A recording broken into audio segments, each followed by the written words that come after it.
Rodney's done fantastic work with them. It's great to see such a fantastic book being put together, and to see that the proceeds are going to such a very good cause as well. So just from our point of view, I say we'd like to welcome everybody here tonight. Hello everybody.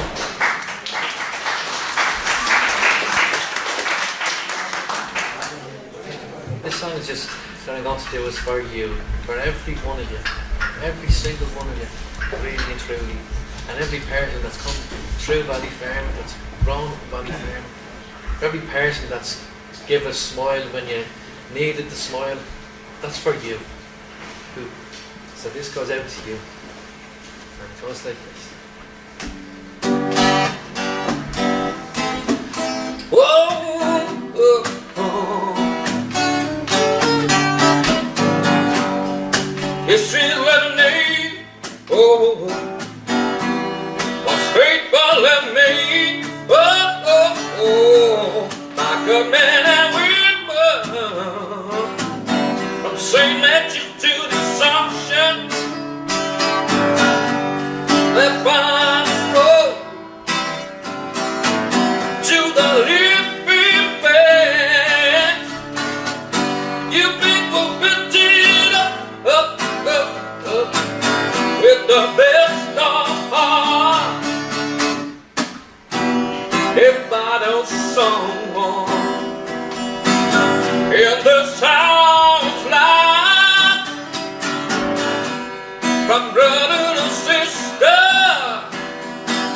from mother to father, everyone knows someone in this town's life, from lover to a friend, to a beloved to the end. Everyone knows someone in this town's life. Oh, oh, oh. This town's life. Oh, oh, oh, oh. Father Seamus cared for life, lived in a soul society for God. Father David, Father John, Father Roy, were a light in my father's eyes. Oh, oh, oh. Everyone knows someone in this town's life, from brother to sister, from brother to father. Everyone knows someone in this town's life, from mother to friend, from brother to the end. Oh, everyone knows someone. Oh, everyone knows someone. Oh, everyone knows someone in this town's life. Everyone knows someone in this town's life. Oh, everyone knows someone in this town's life.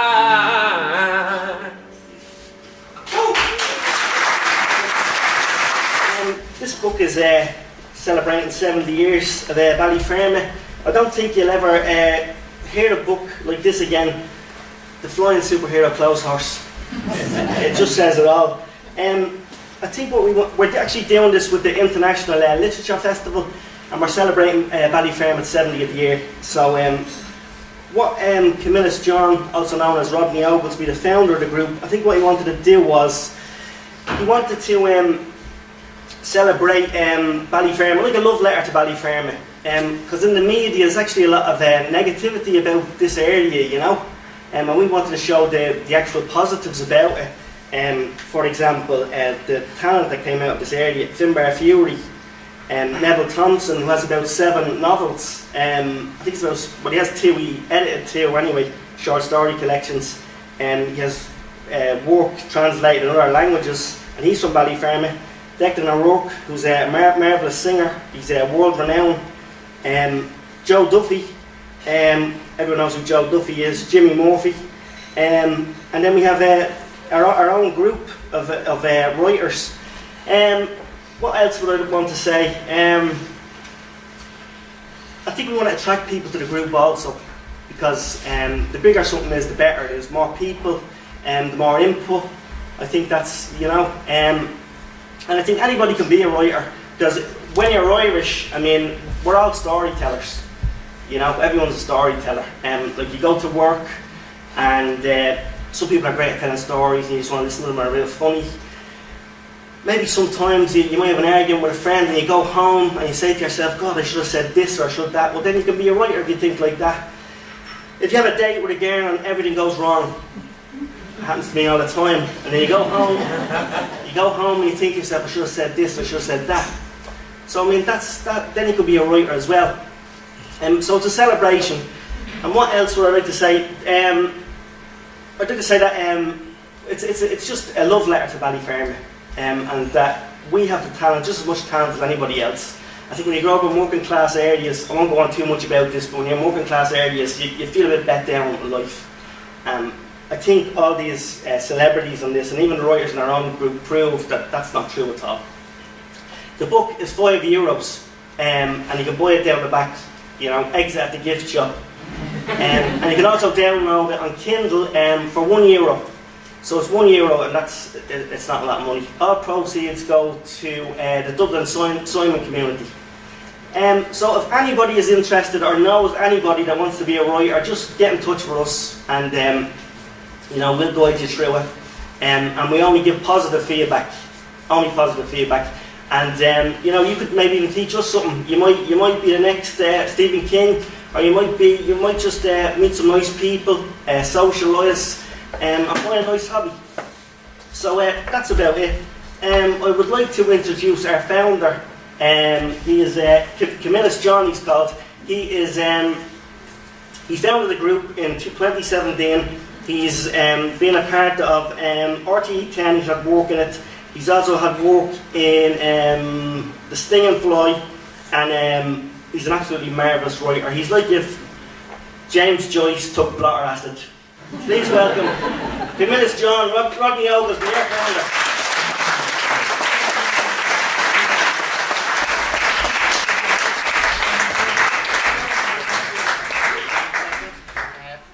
I'll just be quick and just say thanks for everyone coming here tonight, and particularly thanks for Marie McGrain for doing this great cover. It's brilliant. Really happy, very good. So.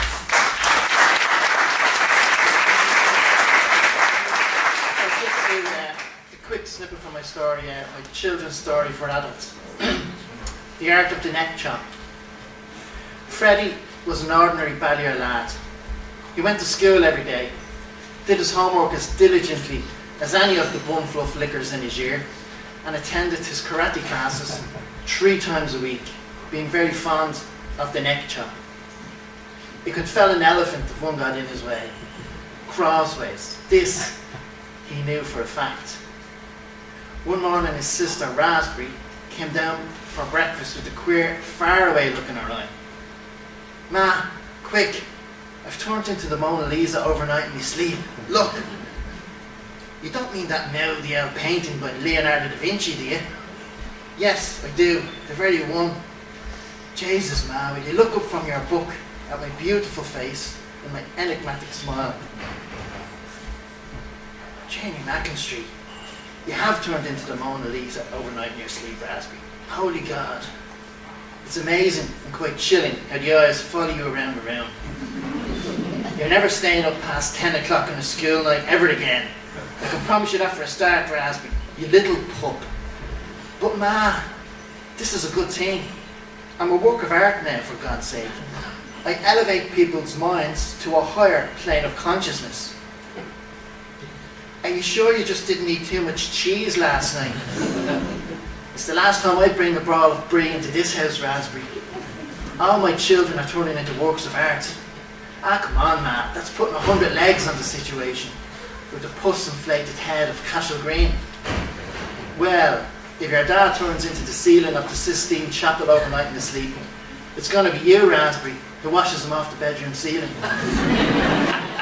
You, and you'll repaint it afterwards too with a black brush, sellotaped to the end of a long stick. Mark my words, Raspberry. That's ridiculous, man. It's not ridiculous. Actually, I think I saw a small, rosy-cheeked cherub from the Renaissance on your dad's left cheek earlier this morning at breakfast, trying to break loose from his face and make a run for it. Now that you mention it, Raspberry, you little pup, you started all of this. I blame you. I'm going to be famous, man. People will now adore me. I am divine. If only you listen, that is. Surely your Samuel Beckett book would agree. Nothing is funnier than unhappiness. That's what it says on my Beckett book, Raspberry. And it's true enough in this house. It gets a bit, that's where the realism stops. And it gets a bit more imaginary after that, so I leave it there. So I'll just introduce the next person who's up now. Is one of the stars of the future, I think. The youngest daughter in the book. She's 9 years of age, and she's just after finishing a world literary tour of St. Michael's Primary School. She read her story, The Magic Tree, to the entire school. And not only that, she's just passed her first violin lesson this week. So here we go. Please welcome Erin Pearsall.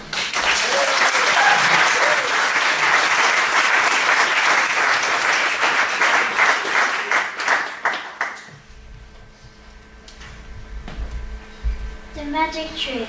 There once was a little girl called Kate. She'd always wake up at 6 a.m. sharp with her daddy and go to Markovich Park to sit beside a particular tree. The tree's name was Frederick Hill because the first person that walked up to the hill and tapped the tree was called Frederick. Kate would talk to the tree, sing, dance, even play. But then one day she fell and hurt her knee. This is when it all began. The tree lifted Kate up in the air, then it lay her down gently on a rose picnic blanket. The tree put one of its branches on Kate's bleeding knee and left it there and waited. After 10 seconds, all the blood was gone. After 20 seconds, the knee was completely healed. Kate's dad said, "You're late for school, come on," and he noticed what the tree had done. "Whoa," he said, "how did the tree do that?" "It was easy for the tree to heal my knee, Dad. It's a magic tree. That's how the tree is magic." "Whoa," said her dad, "but you're late for school." "Kate, let's get going." The next day, Kate met Mia and told her the secret of the tree. She was wowed out. So Kate went to the tree with Mia, but the tree was shy. Mia turned sad. Kate said, "Why are you sad?" Mia said, "My nana died on this hill." "What?" "Yes, my nana died on Frederick Hill." A little later, Mia's dad picked Kate up and Mia in the blue car. Mia was still sad, so Kate played a game with her on her tablet in the back seat of the car. Mia smiled. Kate was happy. They loved JoJo Siwa, so they wished by the magic tree that they would get 2 tickets, and 2 tickets appeared under the tree. They were both so happy that they ran as fast as they could till they got home. But the next day the tree was sick and was just about to die. Quickly Mia got a bucket of pink water and poured it all over the tree. It helped. Mia then hurt her arm. It hurt her really bad. Frederick Hill healed her with her magic. Afterwards he was so happy that he was always there for Kate and Mia too. The next day when school had finished, Kate ran to the tree and sang a special song. Just wait until you hear it. Okay, I'm going to introduce Sinead McDevitt in 1 minute, but I'm just going to read some of my own stuff. My name is Declan Geraghty, and I'm a short story writer, flash fiction. I'm an ex-actor. I lived abroad for a long time over in Spain, and I lived over there for 10 years. I worked as an English teacher. So I'm big into the writing now, and I don't make any money out of it, but it's my passion and I like to do it. So I'm going to read there. This is a short flash fiction. This is a letter to a crazy religious aunt. It's a letter from her. We all have I love her a lot, but she's crazy, and if you don't do what she says, you're all going to burn in hell. So this is called Religion. Sweet Holy Mary, Mother of the Divine Sacred Heart of the Immaculate Holy Spirit, of the sweet baby Jesus, and the glorious barn, protected by the sweet angel Gabriel and all his mighty minions, who rain down punishment when the day of judgment is upon them, and when the seventh seal is opened, and the seas will run red with blood, and the sun will be as black as cloth, and all the queers and commies will go on to stake their sins against their mighty Father. Holy, holy, holy Lord, I am not worthy to receive you. Only say the word, and I shall be healed. Anyway, hope you're well, Declan. How's spell? Coming into winter now, so I knitted a hat and scarf for you. They're lovely. They'll go beautifully with your lovely navy coat. Missing you lots, Auntie Rita. Kiss, kiss. So that's it.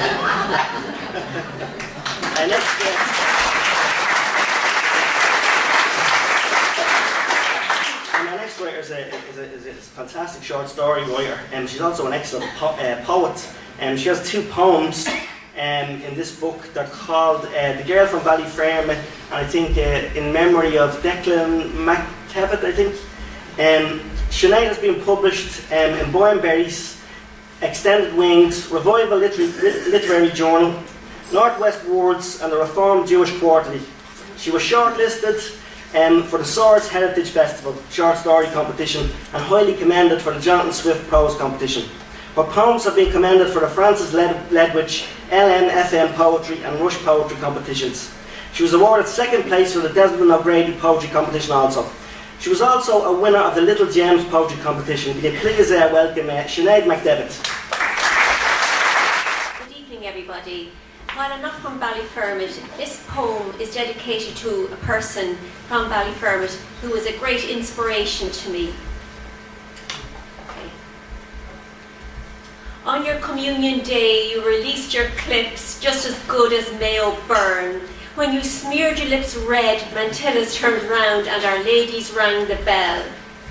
You must have shadowed the steps of your folks as you paraded the Kylemore Road, just like an O'Toole versus the Normans as your friends unloaded their home.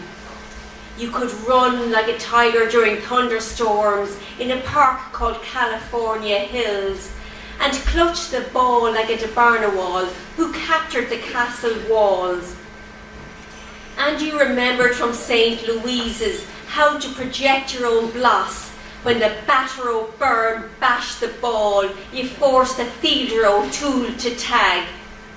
The race and screams during your own crusade drowned the flames of previous years. Such 60s sounds seemed muted for good when the N7's wheel appeared. You left your home and strutted your style from the Lower East Side of New York, through Broadway lights and Carnegie Hall towards celebs in Central Park. The click of your heels through streets of Manhattan echoes hoofs from an old dairy farm. Although the suburb continues to stretch, the ghost of Diarmid remains. The next poem is in memory of Declan McNeilis, that unfortunately died in 1987. He was actually a relative of mine. He was a musician. On my return to Marino through estates in the green, I could recall myself as a child on an overgrown bike. It was the homeland of a member of a band called Hotfoot, who performed through his youth until, after a gig one Thursday night, the bass player was packing the boot when his antagonist knocked him right to the ground and left him silent for good. I passed through Marino many years later and retraced my steps towards his home, the studio where we exchanged yarns from Kilcar, now muted since guns closed the door. On my departure from the streets of Marino, with homes that can only house water, now that the souls who share the same blood seem to have scattered since the day, red peppers, Fred and White, and family and friends gave our seagull a send-off in song, with messages in harmony for the unborn in the womb for an uncle, with eyes shaded by heavy brows in a thin heart-shaped face, and a full dark curly crown lowered in St. Fintan's grounds. Memories of Declan go on each time John plays the Merino waltz, and the reunion of those that drank the same blood in the church of the St. Vincent de Paul. Thank you. Next person up is Jimmy Murphy. He's a very famous playwright. He's actually so much stuff here, I can't even say it all, it's just so much, and he's so successful. His plays for radio include Mandarin Lion, BBC Radio 4, Peel's Brimstone, BBC Radio 4. He was in the Abbey, he wrote in for the Abbey, the Peacock, just the list goes on and on. His play, The Kings of the Kilburn High Road, was adapted as the Irish language film Kings, and was selected as Ireland's entry for the Best Foreign Language Film for the Academy Awards for the Irish Film and Television Academy. He is a former writer-resident at NUI Maynooth and a member of Abbey Theatre's Advisory Council. So I actually read this guy's a Ballyfermot native, and I read his story last night, and it's actually fantastic. So there's actually a huge amount of quality in this book. It's not just I mean, the writers that are in the group are excellent writers, but I mean the other people that are celebrities and that, I mean, they are really excellent writers. Obviously this guy can write anyway, he's a playwright, but this book is full of quality. So could I please welcome Jimmy Murphy.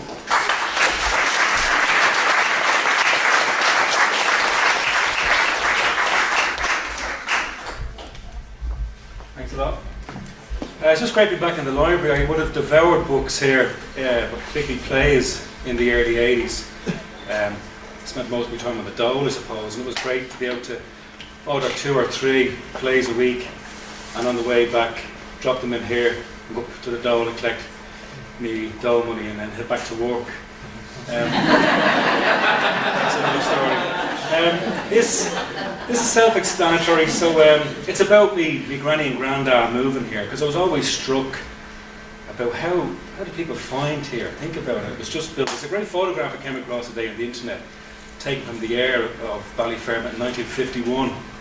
And most of it is built, but you can see the De La Salle School being constructed in Markovich Park. But this part of this looks at that. How did they just find their way? Because they came on horse and carts, and they must have just had a little map. But anyway, this is called Balliar Bulbs and Brushes. My dad always loved westerns, particularly ones where a wagon trail with young families and their belongings, all crammed into a horse-drawn wagon as it made its way across the prairie and towards a bright and exciting new future. It was only later in life that I realised for him, then aged 11, the move they made that morning in 1949 from their tenement home must have been a similar sort of journey. And they themselves were frontiers men and women, just like the ones he would watch every Saturday in the local cinema in Camden Street, these brave settlers heading out to the newly tamed wilds of Ballyfermot, Drimnagh and Crumlin, from where they would put down new roots and go on to create new communities that generations of us would grow up in, and gradually forgetting the momentous journey that it must have been for all those early settlers. I've often tried to work out the route my granny and granddad took that morning. The planning that must have gone into it. Was it meticulous, drawn up over strong cups of tea, himself and herself arguing about the best and safest route to take? After all, to them anyway, they were heading off into the wilds of suburban Dublin, and a horse and cart loaded up with whatever few bits and pieces might be fair game for whatever bandits lay hidden among the rushes of the canal banks along Dolphin's Barn and Inverlows. I never really gave my grandparents much credit for it, but looking back now, it was some achievement, getting the few bob together to hire a horse and cart, loading it up with their belongings in Charlton Street, from where they had settled down shortly after marrying in the nearby Harrington Street Church, and from where they raised 3 of their surviving 5 children, before heading off 13 years later with an address written on a sheet of paper and a set of keys. It's hard for us to think now, but this was a time when, for many, Dublin stopped at the ranch. After that, you were in the country, and God only knew what they did out there. Either way, whatever route they took that morning, it eventually brought them onto Sarsfield Road, and as the cart passed the model school and made its way down the little dip towards the train bridge, my father was awestruck by the boundary walls of the CIE works and thought they were the biggest in the world. And how did those forest dwellers find their roads? Was there a man in a hut at the forest roundabout at Lally Road giving directions?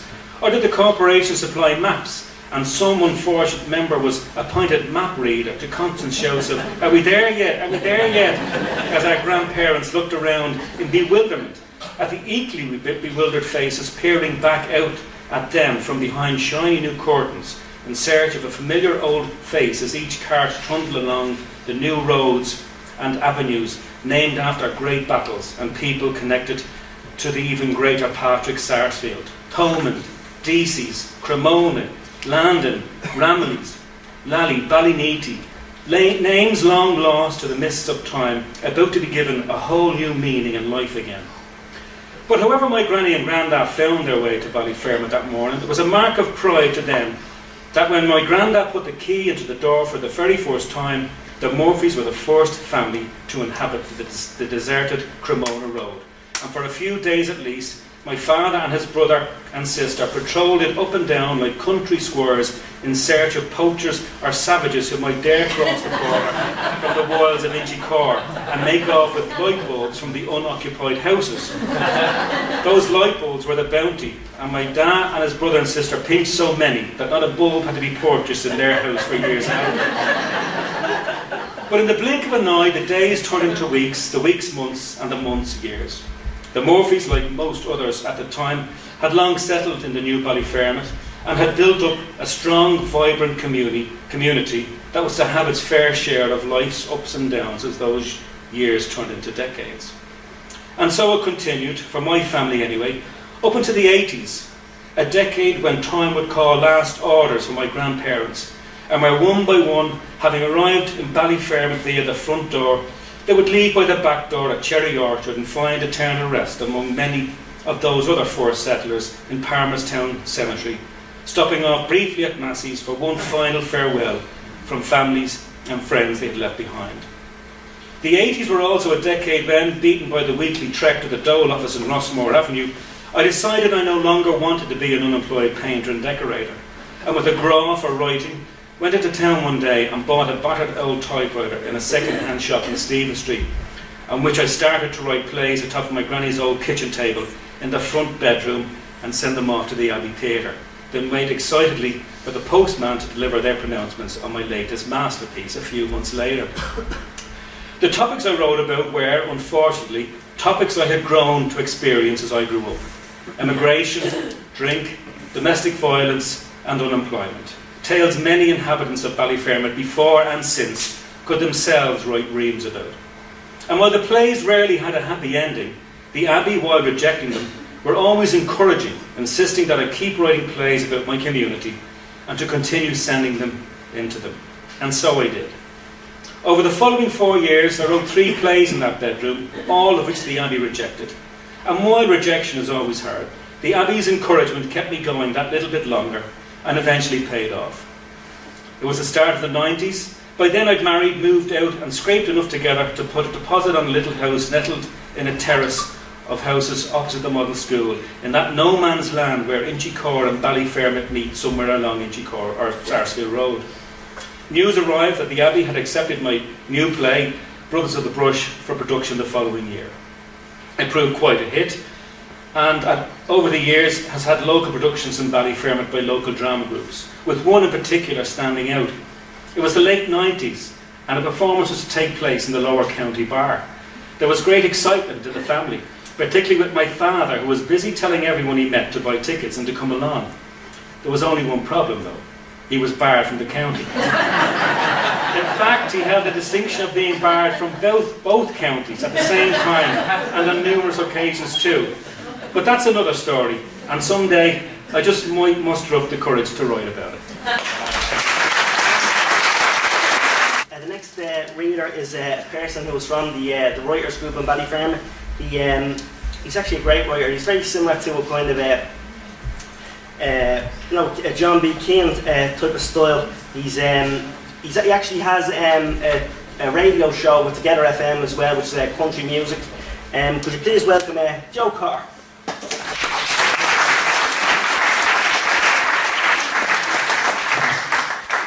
Before I start, I have to say the book, you may see it's a little bit tattered already. The reason for that is that one of the dogs decided that they hadn't chewed it. But I'm still going to read from it anyway. But before I start, I just a few words. And I'm Joe Cotton, you probably know that now. I was born in the family home in Palmerstown.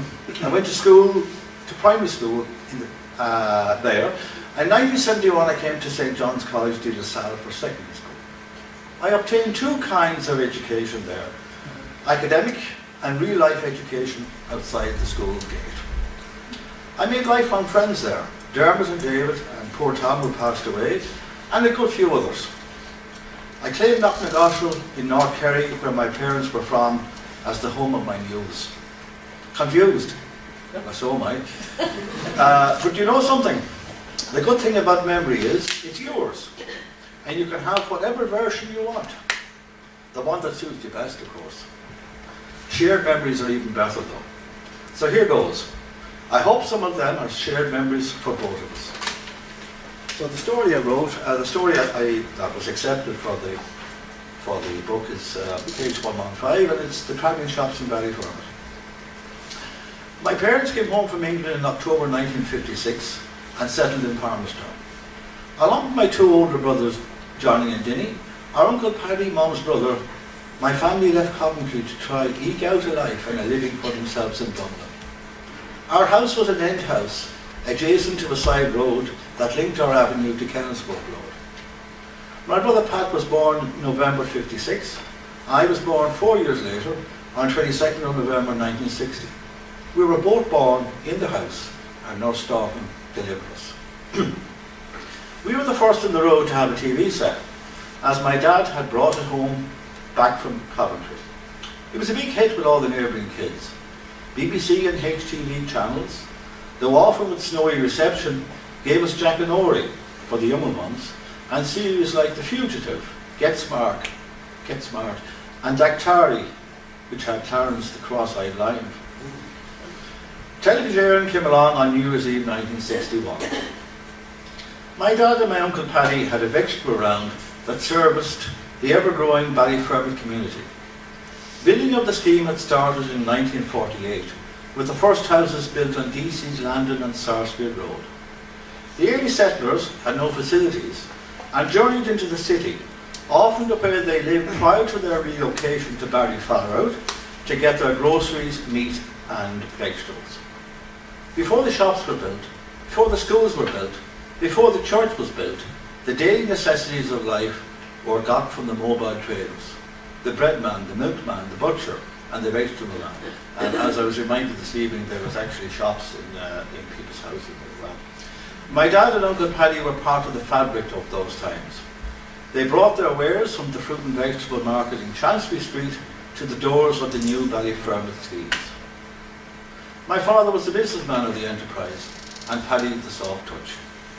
Goods were sold on thick, with payment every Friday. Paddy gave in to his charitable way and paid a few put to the pin of the collars, women's debts himself.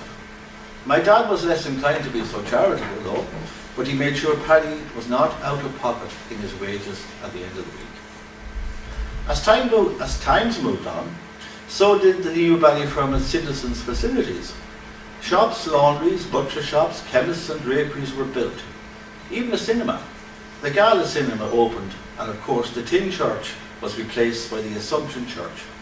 Schools were built and filled. Trade for the travelling shops declined, and so my dad and Uncle Paddy called it a day on their business and went to find other work.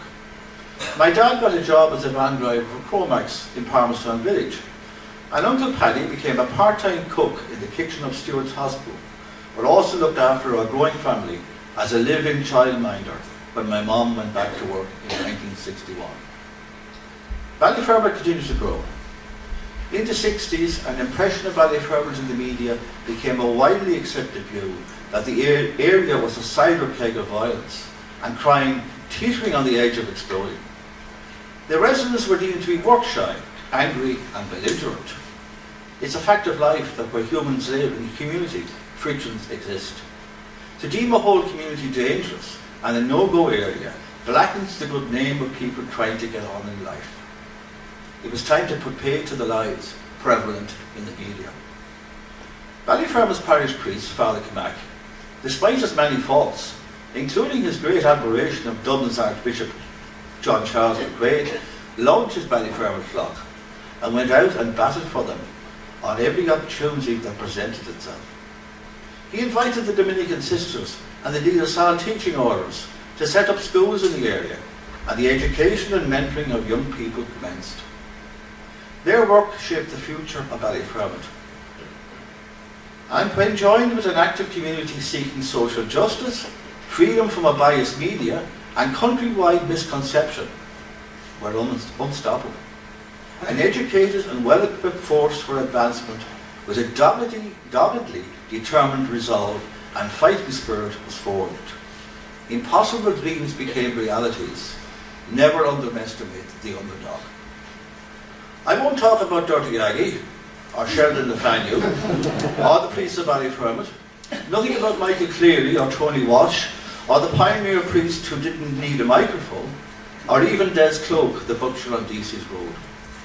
There is no need, as they have been remembered by many others better at penmanship than me. But I will tell you of my father's lovely Assumption Church, where we went to Mass every Sunday. I loved and still love the statue scenes of Christ's life, and especially the wall of the Holy Family in Nazareth. The church is a big barn of a place, but it exudes a sense of quietness and holiness. I recall Good Friday ceremonies and Christmas Masses there. In my childhood, priests were only permitted to say one Mass daily, but could say 3 on Christmas Day. And so, as one Mass was being said at the high altar, 1 or 2 others were being celebrated at the side altars. The aroma of incense and the flickering of candles are very much an integral part of my memories of Christmas in the Assumption Church. Before and after the death of my younger brother Luke, my dad, who by now was a house husband, became a daily Mass goer in the Assumption Church. I often go there myself and can feel his presence with me. He was a simple, practical and holy man who could F and blind with the best of us. My mom told me many years after I had flown the nest and he had died. Every morning he went out to the back garden, opened up his arms, and the birds came to feed of the bread his hands held. At St. Francis in the back garden in Palmstown. We had both of their funeral masses in the Assumption Church. Our family are part of the story of Ballyfermot and still are today. My 3 older brothers and I went to De La Salle St. John's College for our secondary schooling. My brother John joined the teaching staff after UCD and taught in the school all his working life until he retired. As well as some extremely well-known and respected musicians and writers, Ballyfermot has also been Dublin's Archbishop, Diarmaid Martin. Doctors, lawyers, academics, artists and many talented creative folk. My brother Denny, also known as Dennis, is a PhD. His friend Declan in his class in St. John's is a highly respected medical doctor with a special insight into diabetes. 3 of my brother John's classmates also became teachers. It proves to me that education, life experiences and growing up in Ballyfermot with the encouragement of an active and often campaigning for better things community help create a get up and go spirit in the children of Ballyfermot and has enriched all our lives. That same spirit is as solid, active and vibrant in 2018 as it was in 1948. So happy 70th birthday, Ballyfermot. Your great story continues on. Next is a play, and the writer he's an excellent playwright, a good poet as well. He's actually a good friend of mine. I think he's in the group about a year more or less. He's going to be actor, so he's going to put on a short play. It's going to be a little bit like Ben-Hur. Another thing is this guy is a craft beer producer. He's also a big socialist activist. So when they plot revolutions, he usually forgets what they are on Sunday morning. This guy, he's an excellent guy. I'm really glad to have him here. He loves his girlfriend Jean, and he loves being around his son Dylan as well. And he really loves his my mammy. Please welcome Dylan Hendy.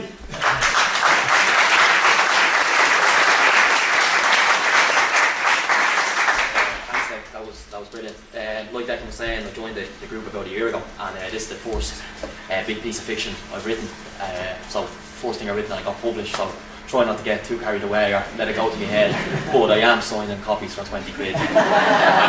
Photos are 2 for 15, but no, in all seriously, I just want to thank Rodney, because since joining the group a year ago, or Camillus John, that's why it's been brilliant. He's organised the whole group, and he's kept it running, he's kept it going, and it's grown in numbers. If anybody is interested in joining, they should come down, because it's really supportive and full of lovely people.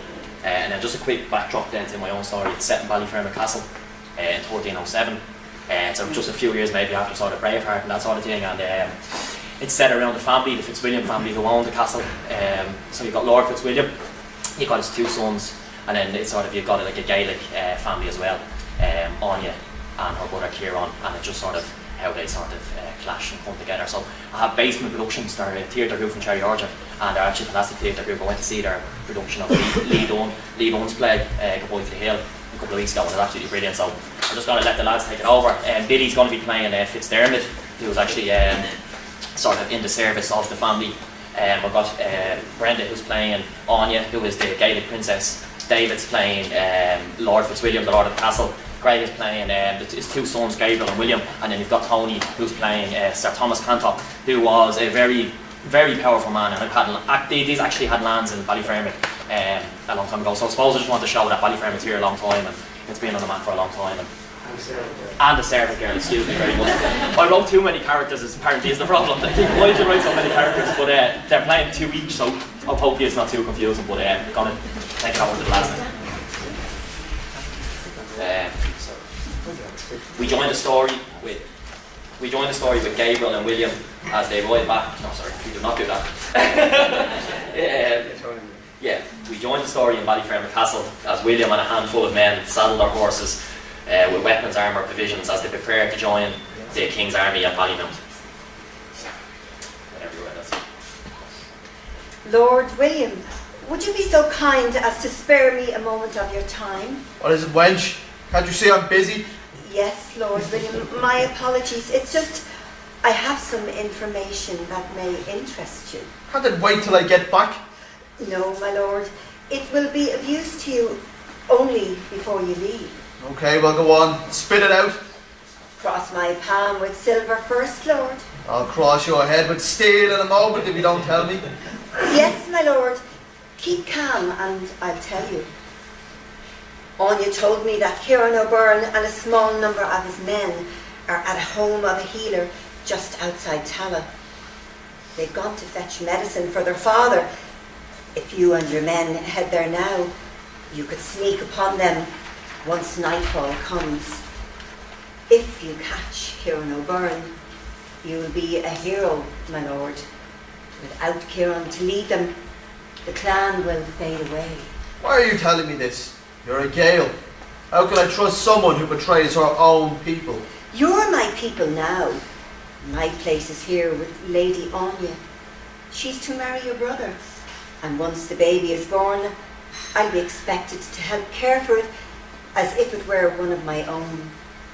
No doubt you'll be godfather. She's pregnant. Gabriel never said. He doesn't yet know, my lord. So I'm to be an uncle. I'll give the child an uncle to be proud of. There's been a change of plan. We ride immediately for Tala.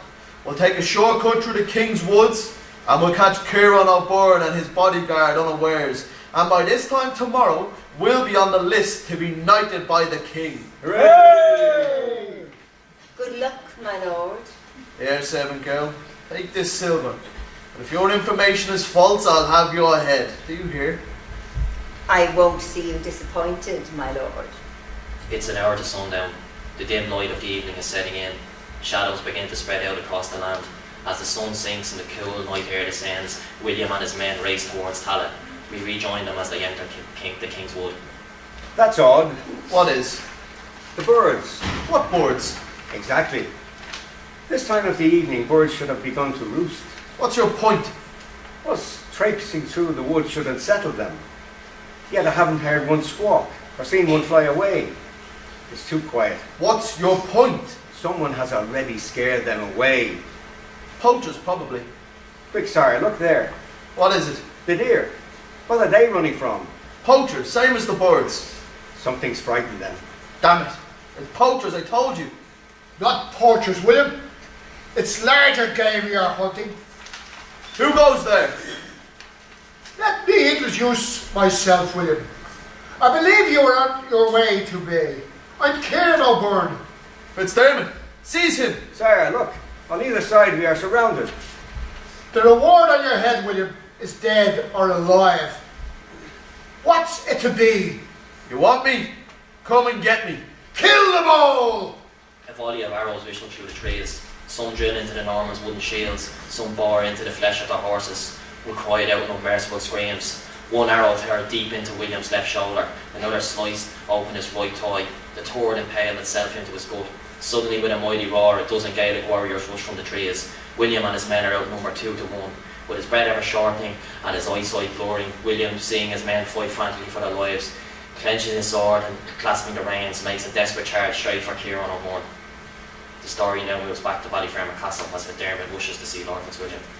Fitzdermott, what are you doing here? Didn't you go with William to Ballymount to meet Pierce Gaveston? Fitzdermott, what's the matter? My God, you're bleeding, you're wounded. Fitzdermott, are you all right? I'm sorry. Sorry for what? Where's William? We were ambushed. I'm sorry, it all happened so fast. What happened? Where's William? William is dead. Oh, no, he can't be. Not my son. He can't be. I brought you back his body, my lord, for what it's worth. How did it happen? We were ambushed in the King's Wood, outnumbered. We couldn't manoeuvre on the narrow trail. We were sitting ducks. We'd all have been killed if it wasn't for William. He was badly wounded by 3 arrows. Yet with his last vestige of life, he charged at the leader of the Gaels. He cut the man down where he stood. The rest lost their way and fled back into the wood. Why were you going to the King's Wood? It was that bitch's fault. Who? That bitch set him up, she lied. Who? Bring in the prisoners. This servant girl lied to William. She sent him into a trap. She sent him to his death. We caught her riding back towards the King's Wood, no doubt to meet with the rest of those murderers. And her? What is she doing here? We caught this one riding back this direction. She was coming from the mountains. She claims she was racing back to warn us about the ambush. Says she escaped from our people's camp. Her brother was keeping her captive. Who's her brother? Who was he, you mean? He's the Gael William killed in the ambush. You expect me to believe you are going to betray your own people and your own brother? I'm to marry Gabriel. Gabriel is my only son and heir. You think I'll allow him to marry the treacherous whore responsible for his brother's death? I'm not responsible. Nonsense. They are both spies. That much is clear. We've done with them both. The devil have them. I'm not responsible for this. I carried Gabriel's child in my belly. Your blood runs through me, Lord Fitzwilliam. Not for long. Hang them both. No, no, please, Lord. The baby. He's innocent. Please don't do this. Please, please. Go now. Take them away before I have you all hanged. Lord Fitzwilliam slumps into his chair. An hour passes like a year, and then the chamber door flies open. Father, what have you done? What have you done? Damn you! Gabriel, listen to me, please. Shut up! Shut up! All my life I've tried to be good, to make others happy, to make you happy.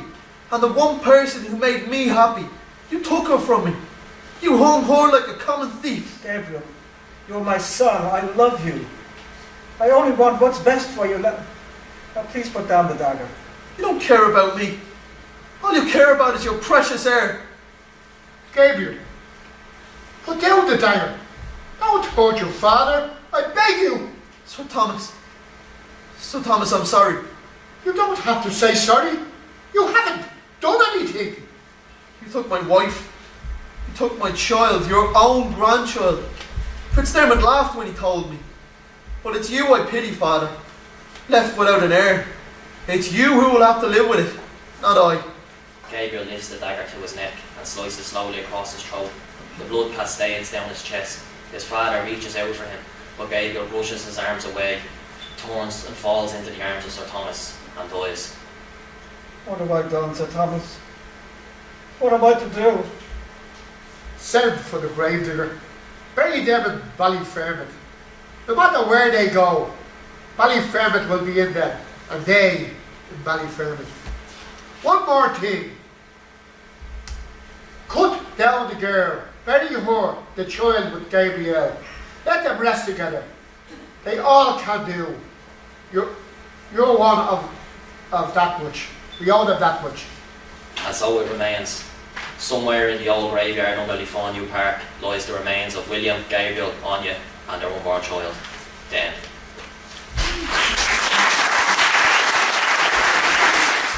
Okay, our next writer is part of the Ballyfermot group. Also, she's a nice poet, and she's a very good short story writer. And the short story she's writing is actually kind of folkloric, you know. It's excellent. It is, and it ties Ballyfermot well in the end. It's a nice little piece. It's called "And So Ballyfermot Begins" by Patricia Kane.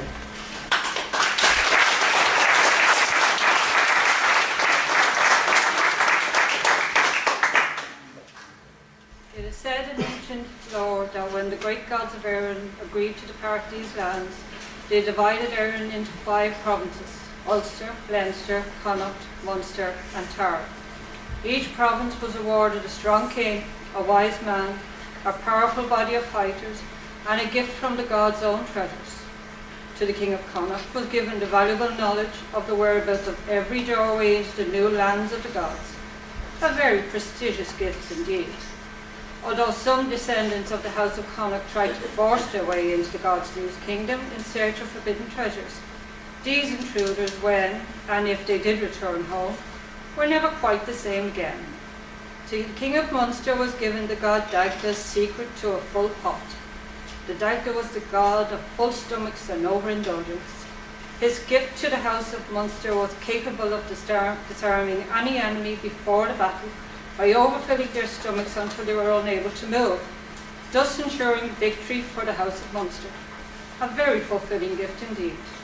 Although it did take the House of Munster quite a number of centuries to learn to use the Dagda's gift only on their enemies and not to overindulge themselves. To the King of Ulster was given the gift of Tara. The House of Ulster would forever rule the rich lands of the north, and more importantly, hold a seat to the High Kings of Erin. A very regal gift indeed, but a very tiring and much sought after gift. The House of Ulster was constantly battling with the other provinces for the High Kingship of Erin. To the King of Leinster was given the Shield of Tears. This shield had 2 powerful features. It could cause much upset amongst Leinster's enemies before and during a battle. The enemy would run from the battle drowning in their own waterworks, rivers of tears blinding them as they retreated. Secondly, the shield kept the lands of Leinster irrigated and thus fertile enough to ensure a bountiful harvest every year for the House of Leinster. An overflowing gift indeed. Jealousy, bitterness and rivalry grew between the provinces. The King of Leinster for the future of the House of Leinster. The other provinces were forming bonds through marriages and noble hostages. They were also using their gifts to tempt men to betray their home provinces. The king looked to his wise man Farfassa for a solution to his worries. The ancient wise men of Erin were revered and feared. They were men of mystery, wisdom, and lots of scary stuff. Nobody, not even the kings, challenged their wisdoms or ways. From the fighting body of men, the king and Farfassa chose 9 brave, loyal, and honourable youths. They were taken to Farfassa's enclosure and instructed in the stealth ways of the wise man. how to travel across the land without being seen, how to disturb the earth without leaving a mark in the soil, and how to return to the king's enclosure and not remember having ever left. Among the 9 was the king's grandson Dermot. Each of the 9 left Farfassa with identical bundles and a head full of the wise man's commands.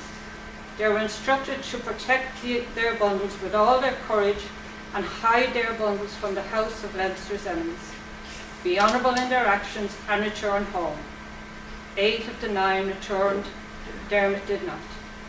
The king sent out his best fighters to search for Dermot and his bundles. On Farfassa's orders, they searched the land that was framed by the River of Life and the Westward Mountains, but returned with their mission unsuccessful. Farfassa watched the king's silent sorrow. As an honourable and true king, the province of Leinster must come first above all else. But the broken king sought some reassurance from Farfassa that at the very least the Shield of Tears was safe and out of the reach of their enemies. The wise man replied to the question asked with a positive answer. However, what he didn't say was that Dermot had a true Shield of Tears in his bundle. Farfassa was curious. Dermot should have returned with the other 8 youths. He had cast an orha, an enchantment that should have protected the 9 youths from all human obstructions. Farfassa left to search for Dermot himself, his only belongings being a small pouch. He climbed the hill which overlooked the River of Life and faced the land which had lost Dermot. He emptied the pouch and onto the ground fell 3 small stones. He set about building a wedge mound, keeping the 3 stones at the centre of the doorway. Then he waited. Farfassa called out Dermot's name at the darkest moment of every night, just before the new sun broke the blackness apart. That split moment when the 2 worlds existed together. Night herders listened but dare not approach. The wise man kept up his vigil and calling out every night, season after season, until eventually his dedication to finding Dermot yielded a result. Standing on the 3 stones at the opening of the shelter was Dermot. Farfassa looked at the face of the king's grandson and was not surprised that the youth had not aged. Greetings are sent to you, Farfassa, wise man to the King of Leinster from the people of the other world. They compliment you on your wisdom, strength and loyalty. As a reward to you, they have allowed me to stand on the stones of their world and answer one question. Then I must return. The wise man looked at the 3 stones under Dermot's feet. He had picked them up immediately after one of the gods of Erin had stepped off them when they departed the land. He'd known they would hold something of the gods' power, even if it was their dust. He also knew he had to be clever about the question he asked. Farfassa's wisdom told him that Dermot was now part of the realms of the gods of Erin. Also knowing Dermot's honour, loyalty and courage, he had not passed over to the other world without a fight, struggle or heroic deed in his efforts to keep the Shield of Tears safe. But those heroic trials and efforts are not for this book. So Farfassa asked, what has happened to the Shield of Tears? The Shield of Tears is hidden in the land in which you have built your shelter. I fulfilled my duty to the king. Then there was silence between the 2. Farfassa hoped for more, and Dermot didn't disappoint him. But this time when he spoke, his words were rushed and faint. Warn the king, wise man. The gods are angry with him for hiding away their gift. They feast on the antics of the people of Erin, and by burying the shield, the king has deprived them of their pleasure. The house of Leinster is to be conquered by outsiders as a punishment for dishonouring the gods' generosity. Farfassa listened intently, but when he saw Dermot begin to fade, he tried to grab hold of the king's grandson. Mark my name, wise man. Don't let me be forgotten. Not until Leinster is strong again. Then Farfassa was alone. He bent forward and picked up the now 3 deserted stones. I vow by the power of my wisdom and my ancient skills that from this day on, this land east of the River of Life and west of the mountain range will be known as the land of Dermot, until such a time as the house of Leinster rises again. Then when Dermot rests, the new power of Leinster can and will welcome their people home. As dawn broke, Farfassa walked away. Dermot's name stayed on the land for many centuries, and stayed until the new powers of Leinster built a home for its people. They built Ballyfermot.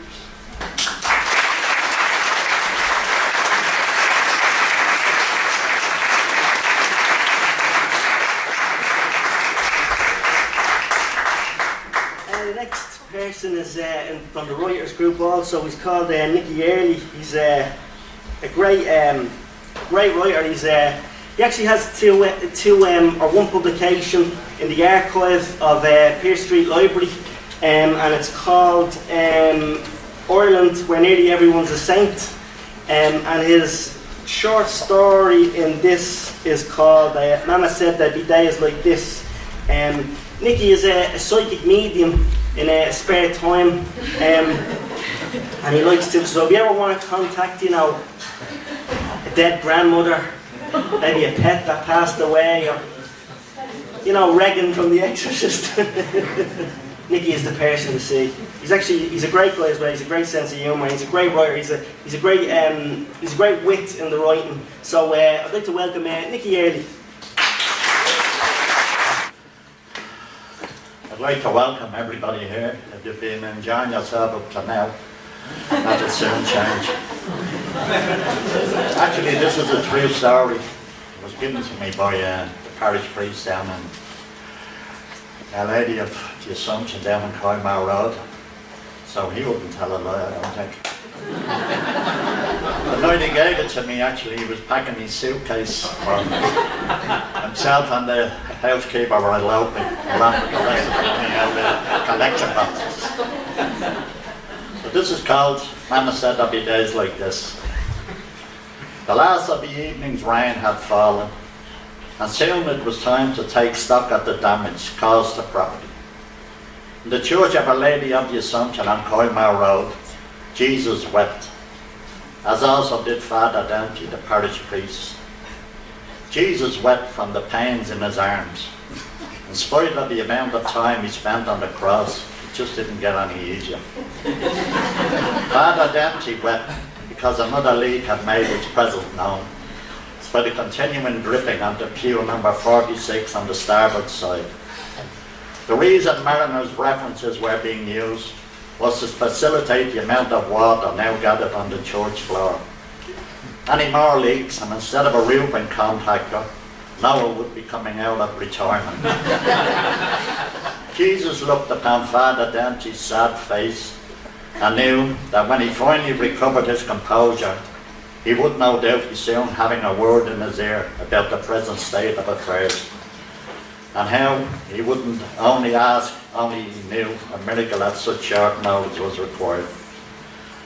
Father Dempsey was soon joined in his assessment of the damage by Father Thornton, who 6 months previously had left the borough of Camden, London, to take up the offer of becoming Father Dempsey's understudy. Not exactly a match made in heaven, but nonetheless, both priests gave their all to their vocation. Father Dempsey had recently celebrated his 71st birthday, while Father Thornton was a mere 52. Though both priests came into open contact with parishioners caught in the vicious cycle of drug addiction, both of them are also well acquainted with the deadly consequences of the violence attached to it. Standing in the recently formed puddle of water at pew 46, both priests looked skywards. Though neither of them could assess the damage to the roof, when added to the rest of the leaks already recognised, a considerable sum of money would have to be procured to rectify the matter. Father Dempsey, standing some 4 inches higher, looked slightly downwards at Father Thompson as he said, while shaking his head from side to side, "Looks like I'm going to have a talk with the big fella about this." Father Thornton chuckled softly at this remark as he answered, "And no doubt you'll get your answer, your miracle. You usually do." From the first time Father Dempsey had decided to pursue a life devoted to God, not a day had passed that he didn't have a long chat with him to discuss whatever it was that was on his mind. Just as he never stopped thanking him for his life and all it entailed, He was also not reluctant to ask him for any help he felt he needed, materially or spiritually. Like a true friend, God was there for him every minute of his life, and likewise he for him. Father Thornton, though devoted beyond reproach to God, tended to have a more pragmatic outlook on life, and was less inclined to blame a person's circumstances and how they worshipped God and his teachings. In his previous diocese in Camden, London, it was hard to convince his congregation to have more faith in God, when their main cause of worry was how to avoid a stray bullet as the drug wars raged around them. The life the population faced now was indeed a far, far cry from the one God envisaged as he went about his travels through Jerusalem. The next day, Father Dempsey confided to Father Thornton that irrespective of who he had contacted, nobody quoted a price less than 5 figures. Throughout the day and night also, he didn't shirk from telling his friend on the cross how much it was going to cost him. 2 nights later, Father Thornton was alone in the priest's house. Father Dempsey had popped out some 20 minutes earlier to call upon a sick parishioner who was very bad with cancer, when all of a sudden he heard an almighty banging upon the hall door. Rushing into the hallway, he'd barely time to turn the latch on the door when a man burst in head first and fell down in the passageway. Immediately, Father Thornton noticed blood was oozing from beneath his black tracksuit jacket, which was unzipped. It appeared the cause of the injury was from his stomach, as his white t-shirt displays the origin of blood coming from his midriff. The man was in his mid-30s, dark hair, and at a rough guess 5'9" to 5'11". His eyes winced tight as he fought to control the pain that engulfed his body. He reached out to grip Father Thornton's arms as he struggled to say, "Father, you've got to help me, please." Gasping now, he added, "I'm not going to make it, Father." Ignoring the blood on the man's clothes, Father Thornton knelt down and cradled his head in his lap as he replied as soothingly as he could, "Take it easy, my man." But the victim quickly brushed aside these words as he gasped, "Look, Father, I don't have time, do you hear me? It's fucking how bad, I fucking know how bad I am. I just want to tell you that I fell out of the car, I threw a hold all over the railings. Promise me you won't give her up to the cops, promise me." As he gasped these words, he gripped onto Father Thornton's coat with all the strength he could find. As the injured man said this, his head dropped away from the priest, which was enough for Father Thornton to see that he had a gun holstered inside his jacket. Father Thornton realised this scene bore all the hallmarks of being a drug-related altercation, and the quicker he dealt with its victim, the better. Before Father Thornton could do anything of significance, Father Dempsey suddenly appeared in the hallway, and before noticing the injured man, said in an agitated tone, Brian, what in the name of God is after happening? There's blood all over the passageway." Brian looked in his direction with fear in his eyes as he replied, "This man is in a bad way, Tom. He needs assistance quickly. It appears to be a gunshot to the stomach and he's losing lots of blood." Just then the victim stirred from his pain and, gripping Brian's sleeve, whispered more feebly, "I'm telling you, Father, don't forget what I told you." Gasping, he once more dropped his head to his side, his breath coming in short, laboured gasps. Seizing his chance, Father Thornton beckoned to him to take the victim's head in his hand, and he said, "You look after him, Tom, while I quickly get help. I don't think he's much time. And if you want the rest, you'll have to buy the bill." The next story is called My Summer County Complex, and it reminded me of, I think everybody had somebody, whether it's their mother or some one on the street, who would send you for messages and you didn't want to do them, you know. So I don't really have to introduce this person. This is a great story as well. It's Joe Duffy. Good evening, everybody, and well done on the magnificent production. It's just brilliant to have it in a book. And remember, your job is, if you see it in any bookshop, your job is to make sure it goes up on the top shelf. If it's on the bottom shelf, you move it up. You cover other books as well, and you make sure we keep it going. This is called my Summer County complex. Mother would never let Summer County cross the door, let alone grace our kitchen table. After all, it was margarine. So of a Thursday when money was running low, very low, and it still being a day and a night away from my father's weekly wage packet, we would be dispatched to a round shop for a £1/4 of butter. Not the much cheaper £1/2 of Summer County. Never, ever.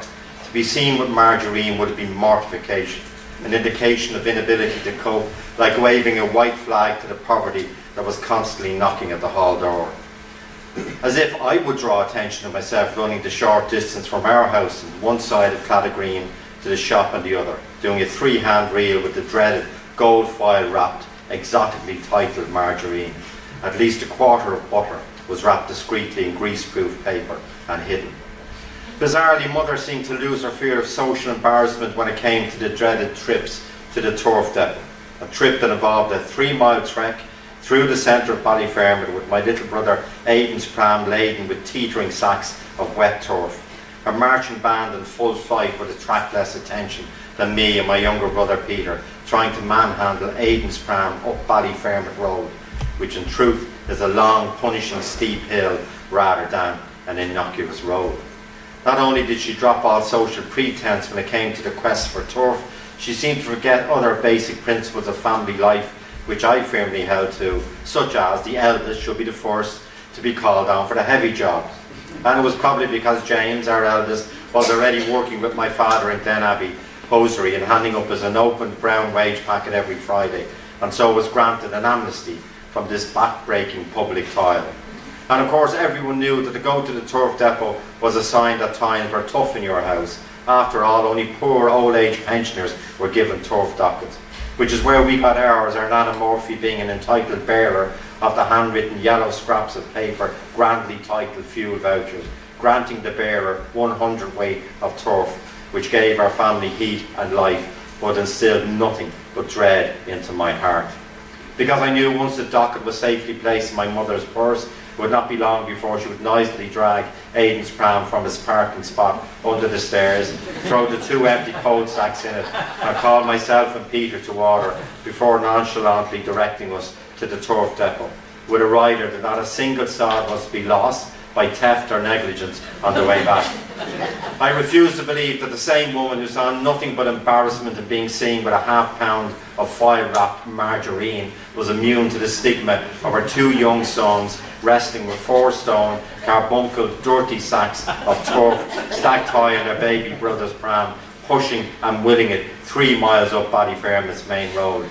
The St. Patrick's Day parade going up O'Connell Street would crane fewer necks and torn fewer heads. While the run to the turf depot on Lally Road was long, it was downhill after all, and the pram was empty. But still our hearts filled with fear once we turned right onto a Hogan Road, because it was then you would see the length of the queue. Hundreds of other and bigger kids standing there with every class of vehicle from boxcar to bicycle, all queuing for the turf. Not only was it the fear of being beaten up by these kids who might discover that we were from the top end of the scheme that sent our hearts racing. It was the prospect of a wasted journey if the turf ran out before we got to the top of the queue. And so we stood silently, fuming, fearful, as the queue of wheel contraptions snaked its way up Lally Road to the turf depot. The depot, by the way, was no more than a yard with an antiquated weighing scales and a wooden frame at its centre. When we got to the top of the queue, we would hand over our golden docket to the shovel man, who would heave the appropriate cast iron metal weight onto the scales. Shoveling turf in the open-mouthed metal scoop, you were instructed to hold your coal sack as the gangly, unruly sods flew in every direction except into your sack. It was like trying to wrestle an octopus into a net bag. You would be laughed at, sneered and jeered as myself and Peter, amateurs, scrambled to fill the sacks and manhandle them into the pram.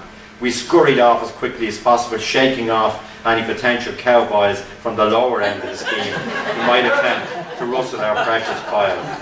The most difficult part of the climb was the beginning. It was not just a steep hill that challenged us. We would be humiliated if by chance any of our teachers were leaving our school as we skulked past, for surely they would spot us trying to roll our boulder-like Sisyphus up the unending Ballyfermot hill.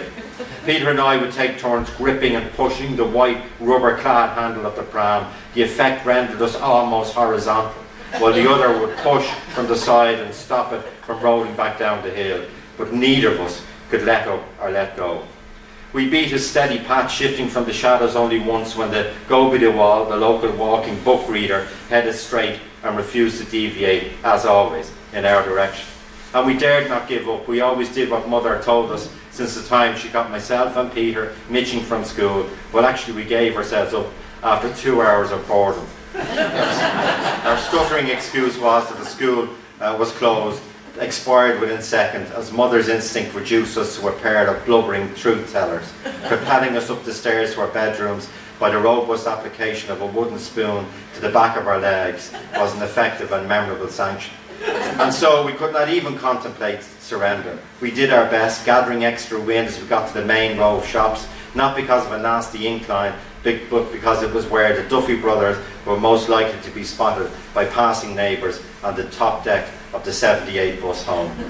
Neither was our arrival home worthy of remark by either our mother or siblings, for myself and Peter had just completed a feat comparable only to Edmund Hillary and Tenzing Norgay ascending Mount Everest 13 years previously, except they had more oxygen. After emptying the sacks of turf into the coal shed, myself and Peter would clean out Aidan's pram, and as sure as anything, Mother would remind us that we were not to go out to play without the pram and its rightful occupant, baby Aidan, in his command and control position in the middle. This lack of gratitude baffled us no end.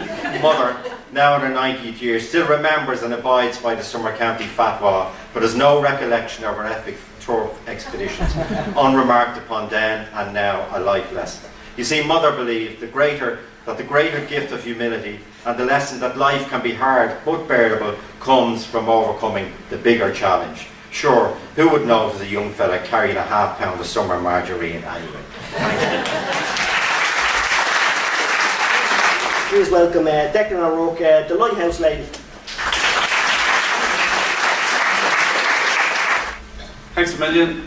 Delighted to be here on a lovely day like this.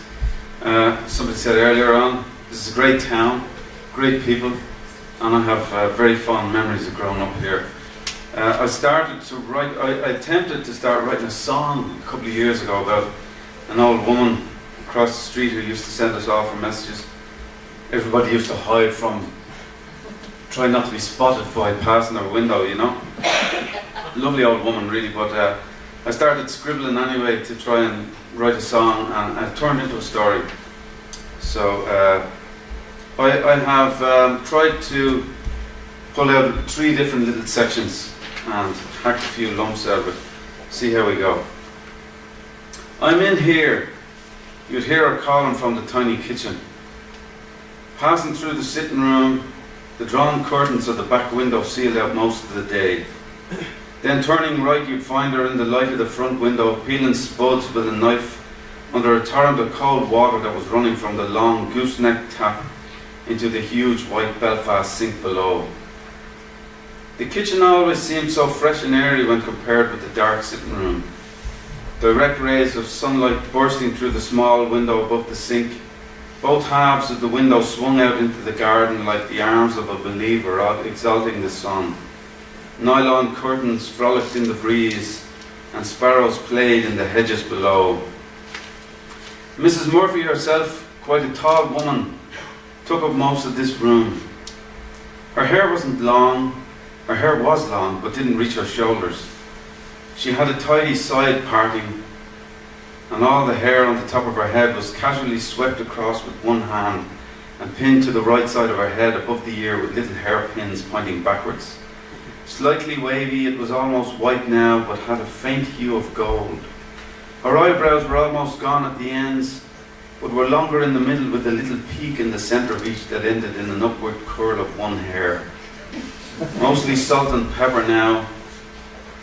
She wore a green cardigan of peppermint wool, and a long black wraparound skirt for ease of movement gave away the ubiquitous smoky beige tights underneath. They, in turn, only half concealed the bandage around the knee of one leg. But the boots were what caught your attention, even though you wouldn't look directly until she turned her back.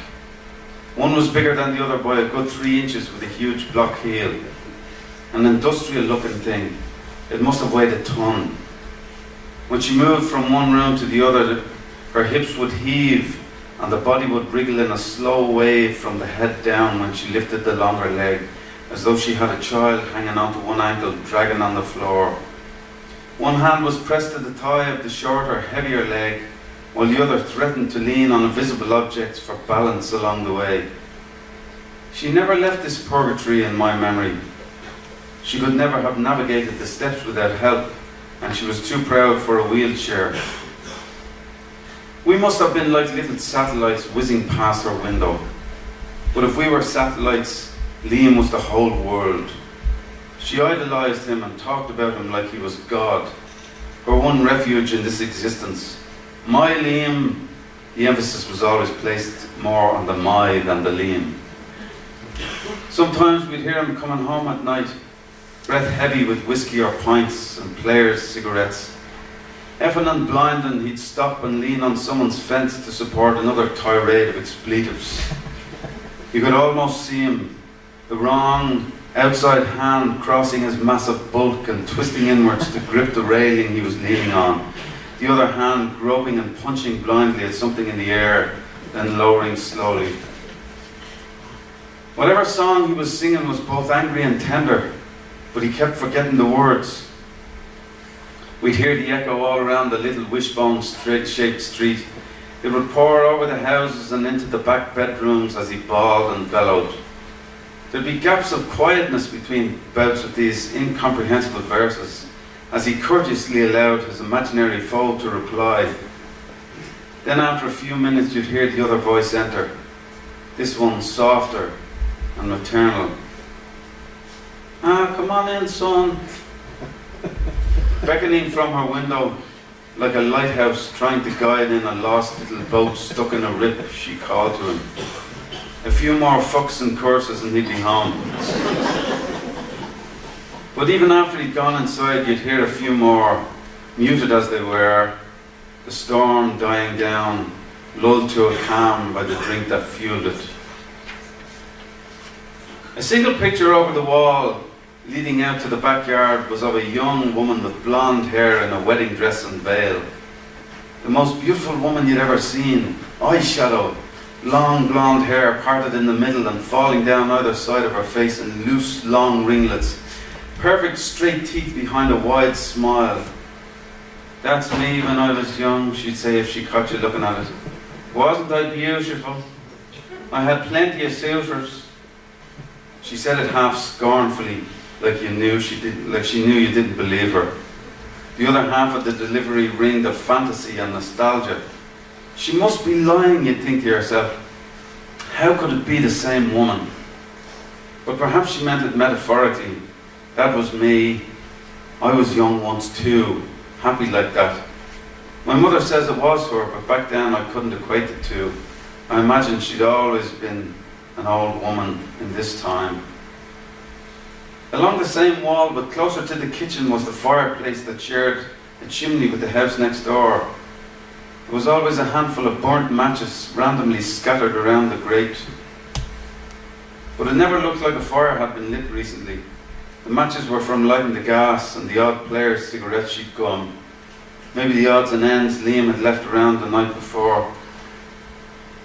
Most of these little stick figure matches had missed the grate and were left to give away a missed target. You could imagine the little click each one made when it ricocheted off the brown tiles and somersaulted down onto the slate hearth or the wooden floor. There'd be a bucket there sometimes at one end. My sister, who was older than me by a couple of years, doing the message one time, had a peek into this bucket, maybe to confirm what her nose was telling her. In it, she saw some matches and cigarette butts floating in a shallow liquid that didn't smell like cigarette butts or matches.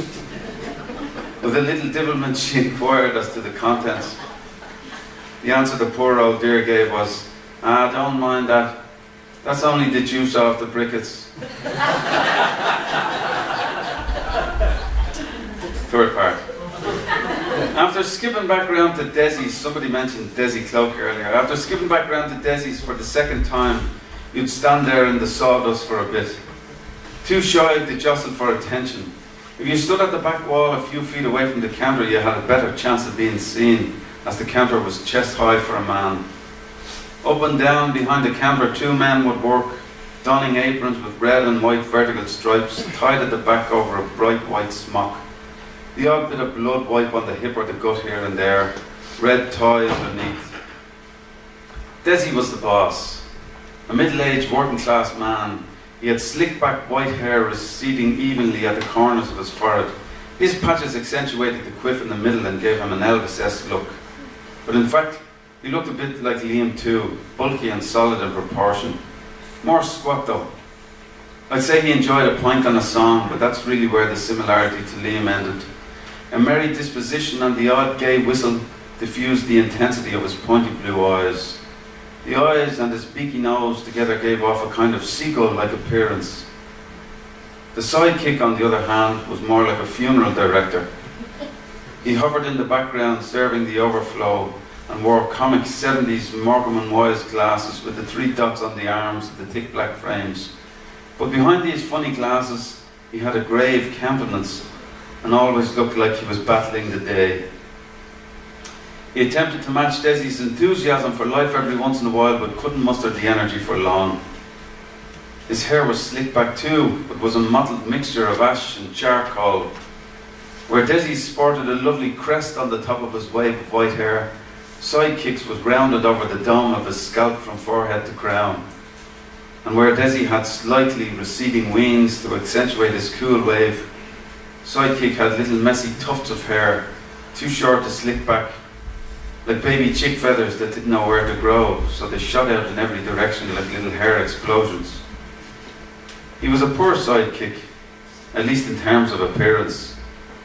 No wonder he was unhappy.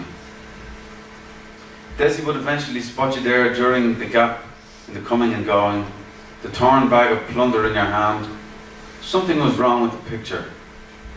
He'd lean on the counter with both arms, elbows out, interlocked below the chin, yellow pencil behind his ear pointing at the blue neon bug zapper in the cage over your head. "All right, son. Mrs. Murphy sent me back round with these," he'd say as you handed them back up to him. Then he mirrored her unhappy scrutiny while peering into the bag. With your head low and volume lower, you'd tell him, "She says she wants 2 lean ones for Liam's dinner." "Mrs. Murphy, huh?" he'd say sympathetically. Whether the sympathy was for me, or Mrs. Murphy, or even himself, I don't know. Maybe all 3 of us. The side of his mouth gaped momentarily in one direction, as if he was about to make a click noise that would indicate what he had decided to do. Then, quick as a quack, he reverted back to upbeat Desi. "Okay, 2 lean ones," he'd say. He played the game and swapped them for 2 others that looked just the same as the first 2. They all looked the same. Then, punch! The steel tape dispenser snapped a shiny red collar on the bag. The excess tail of the plastic bag was yanked out through the hole in the metal device, and it whistled through the air with a juttering sound as Desi spun around at 100 miles an hour, slapping the bag onto the shelf with the fresh new chops inside, and off you went kicking sawdust out the door. So, Helen, would you come up, please? Thanks.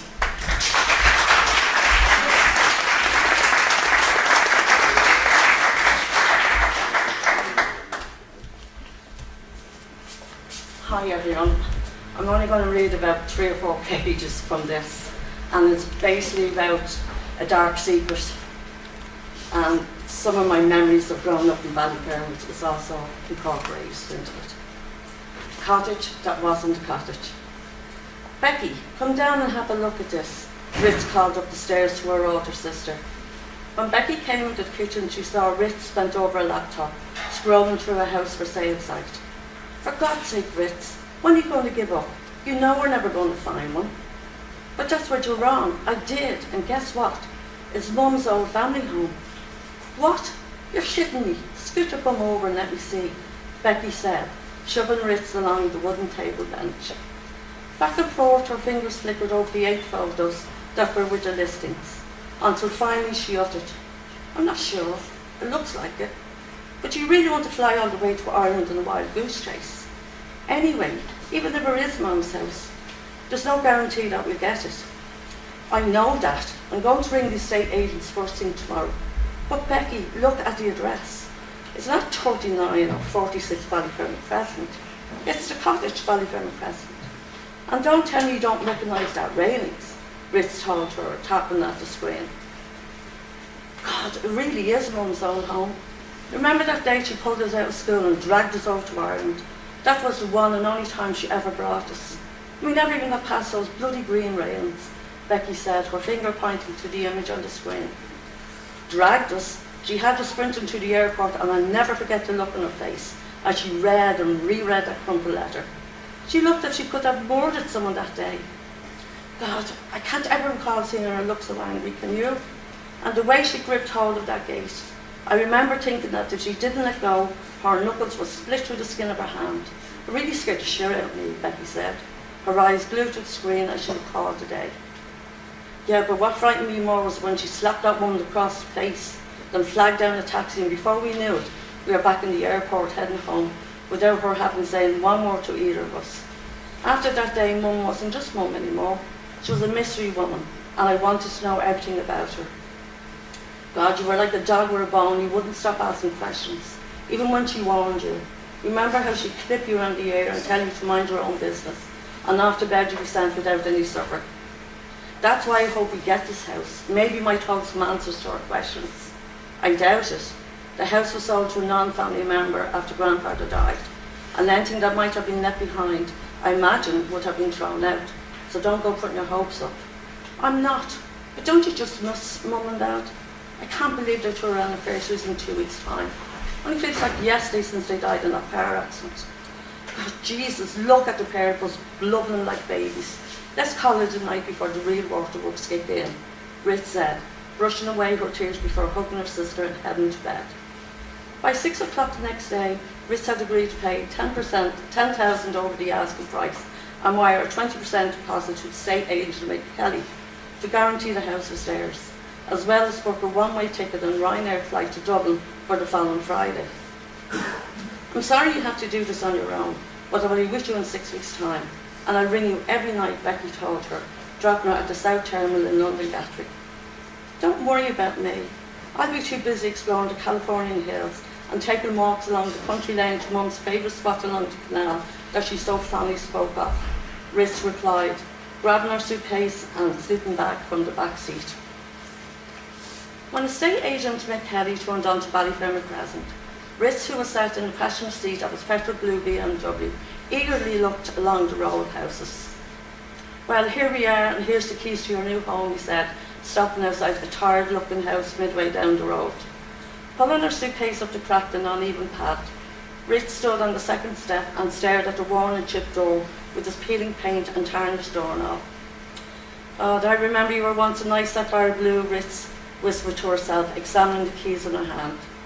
After unlocking the A-lock, she took the choke key and found it only turned halfway. For the next 10 minutes, the key went in and out of the lock, until finally, afraid it was going to snap, Ritz dragged her suitcase back up the damaged path. Yoo-hoo! Yoo-hoo! Ritz heard a thick Dublin accent shout from the top window of the house next door.